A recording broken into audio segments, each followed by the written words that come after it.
are concluded. Now it's time for what's trending on social media, and Asha Fox is joining me. She is with me here at our Mombasa Road studios. And first of all, it has to do with Kenya Power and the way they showed Kenyans stars in many pockets of the country. Now, the power confirmed the outage in many parts of the country, including Nairobi, due to system disturbances. They said they were fixing it, and of course there was an uproar on Twitter. Was it there? Yes, I like the direct translation you've just done there. Mmetuacha kwa light. Yes. Yeah, so Kenya Power is trending, and along with it is question which Nairobi, because basically yesterday there was a countrywide power outage, and Kenya Power had, put out a statement saying that this is because of a system disturbance that they had. There was no further explanation as to what exactly was happening. We've seen a lot of, when Kenya Power does something, or when something happens with Kenya Power and there's a blackout, we have a lot of trends coming in. We've seen guys on social media posting people fixing poles, dancing, not necessarily, from the Kenya Power team, but just globally, they'd go pick pictures and footage of guys dancing while at work and stuff like that.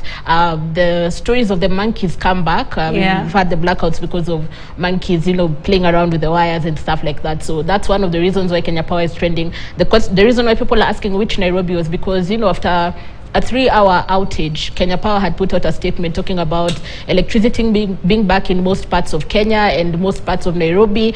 And the guys were just wondering which Nairobi are you talking about, because there was a lot of reports. In my area, we still don't have electricity, and that's how we came up also with the hashtag, with the trending topic of, guys asking which Nairobi. Second thing that also came up, there was irritation because guys want to watch the World Cup. They're not able to do that. We have a lot of people working from home. They're not able to work from home. So it's just, the bigger issues that came up, the question of monopoly with Kenya Power. If we had another, source, another company supplying electricity as well, would this have been better? Would things have been different if people had options?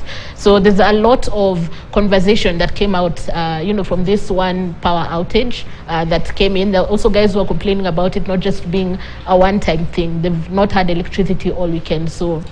And trust Kenyans to have fun with it, because the memes were hilarious, and if you still had power in your phones, you were able to at least enjoy that part of the crisis that happened yesterday, and for some like you also into today. But also trending is Ahmed Rashid. The police officer is being charged for murders that happened in Isili. Tell us more about that.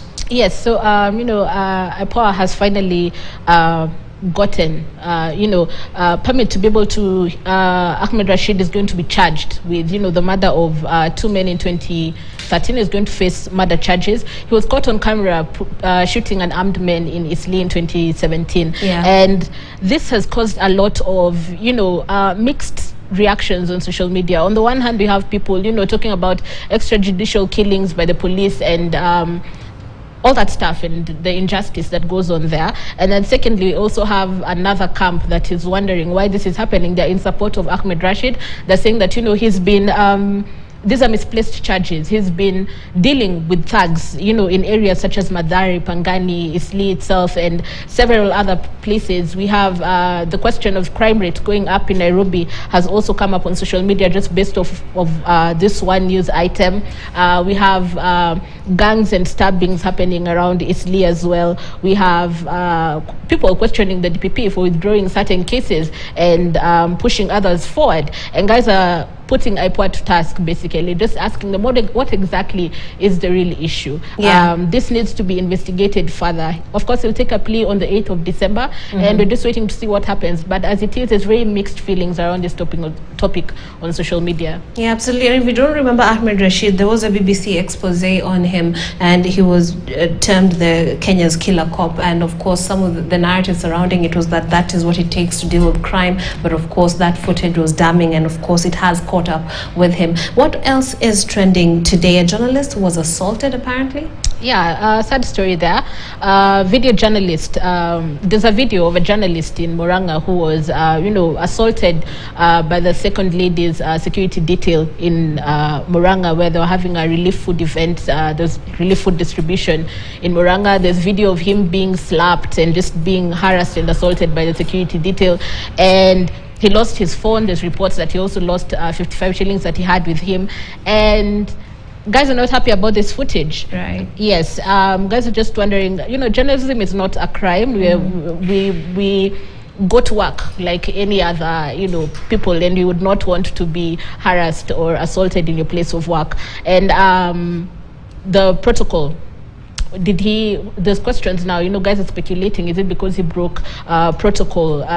But even if he broke protocol, there's ways to deal with this. You do not assault people because they've done something wrong. You can arrest them, you can, there are other ways to deal with it. So that came out a lot on social media. And of course, guys were very quick to point out that this guy was also, you know, he's called Mangi Murori. He was also harassed and roughed up at the then Deputy President William Ruto's event last year. That's in November 2021, still in Murang'a at Kangari Market. So guys are just wondering what exactly is happening here. And it's interesting. Twitter DCI, as we call them, were very quick to pull up that story. Yeah, absolutely. Unfortunate for him, but hopefully this does not happen yet again to him. And of course, the World Cup is trending on all social media platforms. What's the latest on that front? It's a global trend, and we'll see a lot of it. As you know, we have 64 matches in total that will be had in the World Cup, 48 in the group stages and 16 in the knockout rounds. A lot happened yesterday. First of all, the main thing is that Brazil is back, right? And they were able to win with 2 goals against Serbia. And some of the things that came up during the Brazil match, there's a lot going on. Neymar got an injury and he had to leave you know, the game at the 79th minute.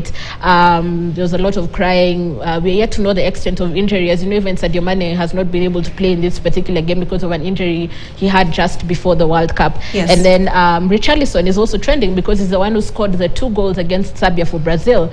And yeah, so Brazil having played the first match is a huge deal. Some of the other things that were trending were Portugal versus Ghana. And then guys are just wondering what exactly is happening with African teams. There's been no wins at all.